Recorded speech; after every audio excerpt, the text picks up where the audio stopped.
बच्चों, माधवी मैम फिर से आ गई अपना एक और नया वीडियो लेके। और आज हम तुम्हारे 11th क्लास के नए टॉपिक के ऊपर बात करेंगे, यूनिट्स एंड डायमेंशंस। मेरे लास्ट वाले वीडियोस में मैंने आपको वेक्टर्स तक पढ़ा दिया था, पूरा क्रॉस प्रोडक्ट तक, ठीक है। और अब ये एक नया टॉपिक है, दैट इज आपका जो सेकेंड चैप्टर है एनसीईआरटी का, उसमें आता है यूनिट्स एंड डायमेंशंस। तो मैं वहां से यूनिट्स का जो पार्ट है और डायमेंशंस का पार्ट है मैंने वो पिक किया है, और उसके लिए मैंने आपके लिए ये वीडियो बनाया है। आपके बच्चों के बहुत अच्छे अच्छे कमेंट्स आए मेरे पास कि मैम हमें आपसे पढ़ने में बहुत अच्छा लगा, so this is really good, मुझे भी मोटिवेट करता है ये। और मेन बात तो ये है कि अगर जो बच्चे सच में सीखना चाहते हैं उनके लिए बहुत हेल्पफुल है बेटा, है ना। तो एक सिंसियरिटी लेवल के साथ हम इसको पढ़ते हैं और हम स्टार्ट करते हैं। चलिए देखिए, मेरा जो चैप्टर है यूनिट्स एंड डायमेंशंस, तो let me talk something about units. बहुत सिंपल चैप्टर है और इवन मेडिकल एंट्रेंस के एग्जामिनेशन में भी इसमें से एक क्वेश्चन डेफिनेटली आता है, ठीक है। तो इम्पोर्टेंट समझ के पढ़िएगा। देखिए, दो तरीके के यूनिट्स हैं, फंडामेंटल और डिराइव्ड। अब पहले तो यूनिट हुआ क्या, अगर मैंने सपोज एक क्वांटिटी लिखी 2, अब ये 2 कुछ भी हो सकता है, लेकिन अगर मैंने इसके साथ में लीटर जोड़ दिया यानी ये वॉल्यूम हो गया, अगर मीटर जोड़ दिया यानी ये लेंथ हो गई, केजी जोड़ दिया इसका मतलब ये मास हो गया। तो बेसिकली यूनिट्स एक ऐसी चीज है, यूनिट एक ऐसी फिजिकल क्वांटिटी है which tells me about the kind of quantity that particular algebraic thing is been given as, ठीक है। तो हम यूनिट्स के बिना हम किसी भी फिजिकल क्वांटिटी के बारे में पता नहीं लगा सकते। So they give us they tells us about which physical quantity is this, right? अब फंडामेंटल और डिराइव्ड यूनिट्स भी दो तरीके के होते हैं, ठीक है। फंडामेंटल यूनिट्स जो होते हैं वो तुम्हारे बेसिक यूनिट्स हैं, उसमें 7 बेसिक यूनिट्स आते हैं जिनको कि हम और तोड़ नहीं सकते, उसको हम और ज्यादा ब्रेक नहीं कर सकते। और उन 7 बेसिक यूनिट्स की हेल्प से जो यूनिट्स बनते हैं उनको हम क्या बोलते हैं, डिराइव्ड यूनिट्स, ठीक है। अब हम इसको डीप में पढ़ने वाले, 7 नहीं 2 सप्लीमेंट्री भी होते हैं, तो ये मान सकते हैं कि 9 हो गए, लेकिन बेसिक जो माने जाते हैं वो 7 माने जाते हैं। देन 2 अदर आर सप्लीमेंट्री, उसके ऊपर बात करेंगे आज। अच्छा, सबसे पहली बात, जो यूनिट सिस्टम होता है वो 3 तरीके का होता है, like CGS, FPS and SI system. CGS is centimetre gram second, यानी लेंथ को सेंटीमीटर, मास को ग्राम, टाइम को second. FPS is foot pound second, length को किस में ले लिया, फुट में, मास को मेजर किस में करते हो, पाउंड्स में, और टाइम को लेते हो सेकंड्स में। और जो हम सबसे ज्यादा यूज करते हैं, जिसे हम इंटरनेशनल स्टैंडर्ड सिस्टम कहते हैं, दैट इज एसआई सिस्टम, उसमें आता है तुम्हारा एमकेएस, ठीक है। जब तक नहीं बोलेगा कि सीजीएस में सॉल्व करना है तब तक आप एमकेएस में ही करेंगे। MKS is metre KG second, यानी लेंथ को लेंगे मीटर में, मास को लेंगे केजी में, और टाइम को लेंगे सेकंड्स में। तो ये 3 बेसिक सिस्टम्स हैं। मैक्सिमम कैलकुलेशन एसआई सिस्टम यानी एमकेएस सिस्टम में होती है। अब एमकेएस सिस्टम के हिसाब से ही बेसिक एसआई यूनिट जो है वो 7 हमारे कौन से हैं, लेंथ, इसका basic unit metre, symbol is small M, और आपको डिमेंशंस भी पढ़ना है तो ये देख लें, लेंथ का डिमेंशन कैपिटल एल और उसको स्क्वायर ब्रैकेट्स में लिखते हैं। इसी तरीके से mass kilogram, kg and capital M in square brackets. Time basic unit क्या हो गया, सेकेंड्स, आवर्स मिनट्स नहीं लेंगे, बेसिक यूनिट टाइम का seconds, symbol is small s और इसका डायमेंशन कैपिटल टी। इसी तरीके से टेम्परेचर, बहुत सारी कैलकुलेशंस डिग्री सेल्सियस में करते हैं, लेकिन अगर एसआई सिस्टम की बात आती है तो मेरा टेम्परेचर किस में लेंगे, केल्विन, इसका सिंबल स्मॉल के और डायमेंशन कैपिटल के। इलेक्ट्रिक करंट, सब 10th पास करके आए हैं श्योर, तो यहाँ पर तुम्हें क्या मिल गया, एम्पियर्स, और इसका सिंबल कैपिटल ए, और यहाँ पर देखो डायमेंशन ए, ठीक है। देन ल्यूमिनोसिटी, जो ब्राइटनेस होती है ना लाइट वगैरह की, ल्यूमिनस इंटेंसिटी भी किसी किसी बुक में मिलेगा, तो उसको हम मेजरमेंट करते हैं कैंडेला, ठीक है। तो candela, CD and CD. Then amount of matter या फिर क्वांटिटी ऑफ मैटर, उसको हम मेजरमेंट करते हैं मोल्स में, मोल्स, ठीक है। फिर इस बार फिजिक्स में भी पढ़ोगे, केमिस्ट्री में पढ़ोगे, और तुम्हें 9th क्लास में भी मोल कॉन्सेप्ट पढ़ा है, आई श्योर दैट, तो उसमें भी आपको मोल पता है, MOLE, राइट। लेकिन इसका सिंबल होता है MOL और इसकी डायमेंशन भी MOL, यहाँ से E को हटा देते हैं। और जो दो सप्लीमेंट्री मैंने यूनिट्स की बात की थी, that is plane angle and solid angle, right.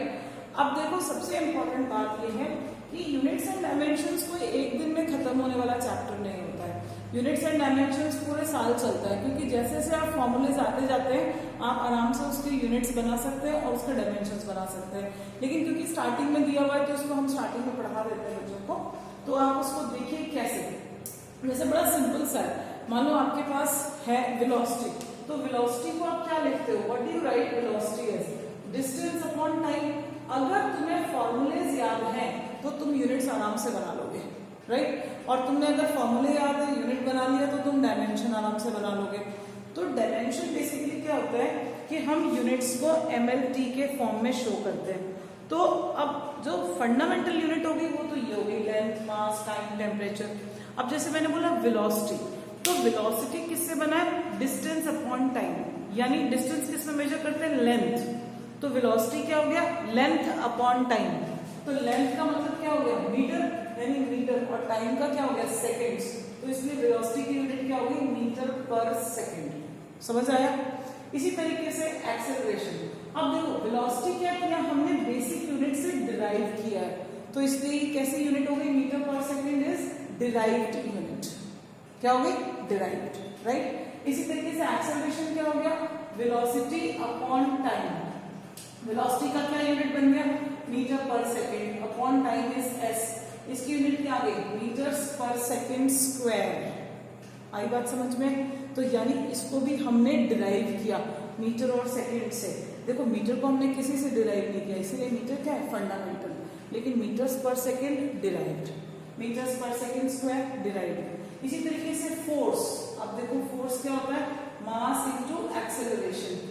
तो मास का क्या हो गया तुम्हारा kg, और acceleration metres per second square, ये क्या बन गया, न्यूटन। इसी को क्या बोलते हैं, 1 kg metres per second square is called as 1 newton. आई बात समझ में। तो इसको हम क्या बोलते हैं, न्यूटन्स, ठीक है। अब ये तो SI सिस्टम हो गया। CGS में न्यूटन को क्या बोलते हैं, dance, and 1 Newton is 10 power 5 dance. तो उसकी एक अलग प्रोसेस होती है कि कैसे हम SI सिस्टम से CGS में कन्वर्ट कर सकते हैं। सर बहुत सारे क्वेश्चंस हैं बेटे। और एक्चुअली मैं एक बात बताऊं, मुझे ऐसा लगता है कि ये जो सिर्फ वीडियोस, देखो वीडियोस क्या है, एक हेल्पिंग हैंड है, दे आर ओनली 20%। अगर आपको वीडियोस देख के बड़ा मजा आ रहा है, अच्छा लग रहा है पढ़ने में, फिजिक्स समझ आ रही है, तो ठीक है। लेकिन ये एक तो आप अपनी इच्छा से देखते हैं, दूसरी इसमें कोई इंटरेक्टिव सेशन नहीं हो पाता है बच्चों के साथ। तो ये मैं तो ये मानती हूँ कि वीडियोस खाली 20% है। अगर आप बिना न्यूमेरिकल्स के, बिना बुक्स को पढ़े हुए सिर्फ वीडियो देख देख के फिजिक्स कर रहे हैं, दिस इज नॉट पॉसिबल। मैं तो बिल्कुल ये चाहूंगी कि अगर आपको अच्छा लगता है पढ़ना मैम से, तो आप मेरे साथ ऑनलाइन क्लासेस में आने की कोशिश करिए, 1-2 स्टेप आगे बढ़ाइए और इनको शेयर करिए। अपने सब्सक्राइबर्स बढ़ेंगे तो शायद हम सेशंस ले पाएंगे। लेकिन वैसे भी मेरे ऑनलाइन क्लासेस चलते हैं, उसमें हम बहुत अच्छे से न्यूमेरिकल्स को एक्सप्लेन कर पाते हैं। अभी देखो बहुत ज़्यादा क्वेश्चन शायद कर नहीं पाएंगे, फिर भी ट्राई करते हैं। तब तक देखिए और देखिए, मैम को पढ़ाया अच्छा अगर समझ आता है तो भविष्य में ऑनलाइन जरूर जुड़िए बेटा, तभी फिजिक्स समझ आएगी, तभी माधवी मैम का फायदा होगा आपको। चलिए आते हैं वापस से। अब यहाँ पर देखो फोर्स क्या हो गया, मास इनटू एक्सेलरेशन। तो मास क्या था तुम्हारा kg, acceleration metres per second square. अब फोर्स को भी हमने डिराइव किया है, इसलिए ये जो न्यूटन यूनिट हुई वो भी कैसी होगी, डिराइव्ड यूनिट। उसके बाद हम इसके और आगे चलते हैं। चलो कुछ और एग्जाम्पल्स उठाते हैं, और ये बात तो नोट डाउन कर लेना, ये आराम से समझ आ जाएगा। कुछ और एग्जाम्पल्स लेके देखते हैं। जैसे आप अपनी तरफ से बता सकते हैं, सपोज कर लो मैं लेना चाहती हूँ एनर्जी, तो पोटेंशियल एनर्जी का फॉर्मूला क्या होता है, mgh, ठीक है। तो मास हमारा क्या हो गया, kg। g क्या है, एक्सेलरेशन ड्यू टू ग्रेविटी, यानी ये भी एक तरीके की क्या हो गई, एक्सेलरेशन, चाहे ग्रेविटी की वजह से हो कोई बात नहीं, है तो एक्सेलरेशन। तो इसकी यूनिट क्या हो जाएगी, मीटर्स पर सेकेंड स्क्वायर। और h क्या हो गया, हाइट।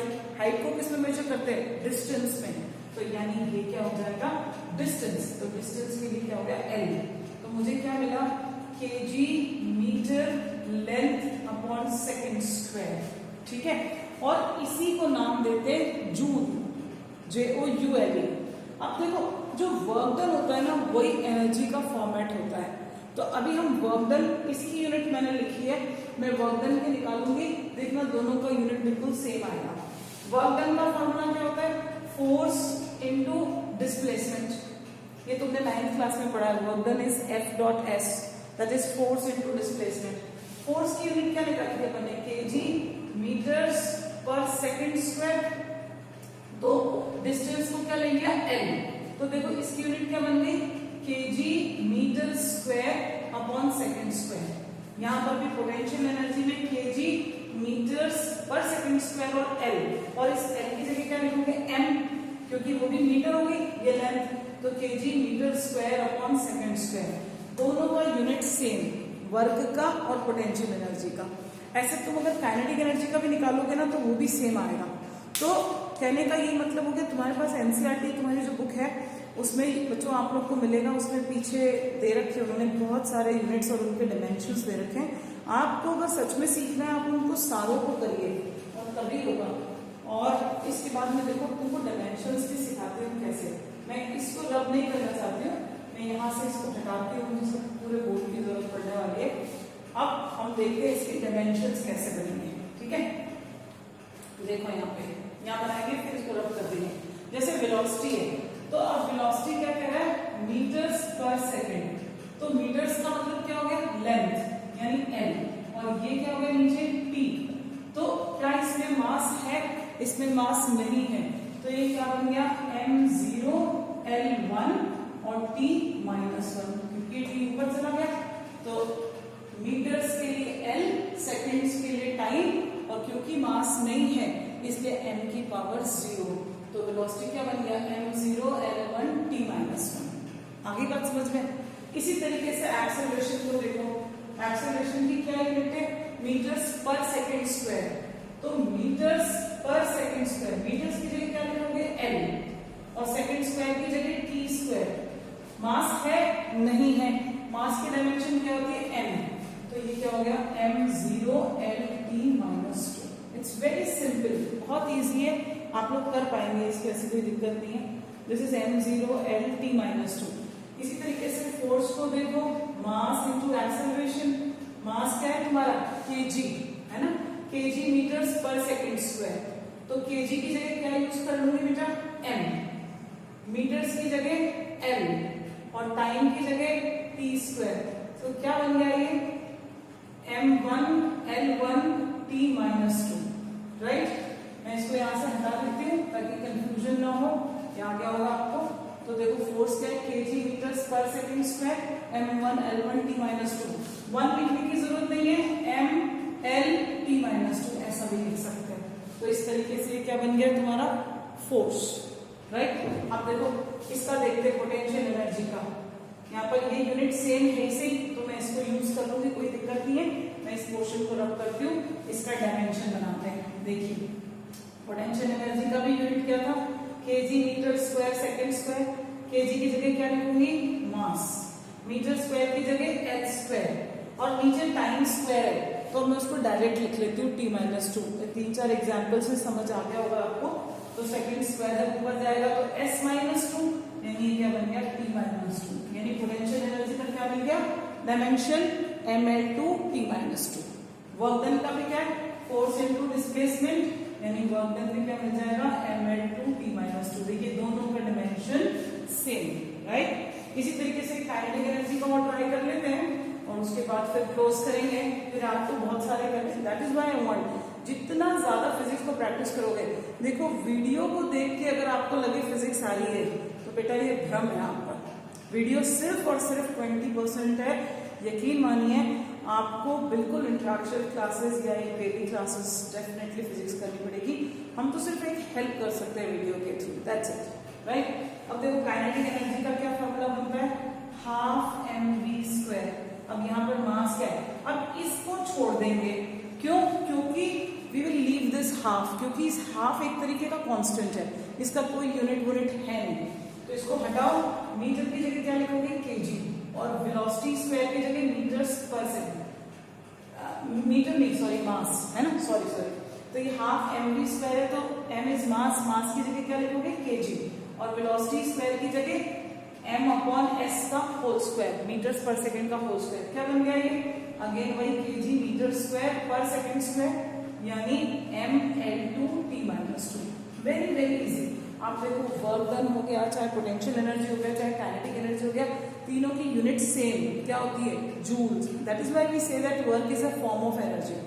इसी तरीके से इनका जो डायमेंशन है वो भी तीनों का सेम। ये सब क्वेश्चंस बनते हैं एग्जाम के लिए, we prove dimensionally that they are same quantities. तो डायमेंशन एनालिसिस के ऊपर इस तरीके के क्वेश्चंस बनते हैं, दिस इज लाइक दिस। तो आप इसको बनाइए, और बहुत सारे एग्जाम्पल्स हैं आपकी एनसीईआरटी में।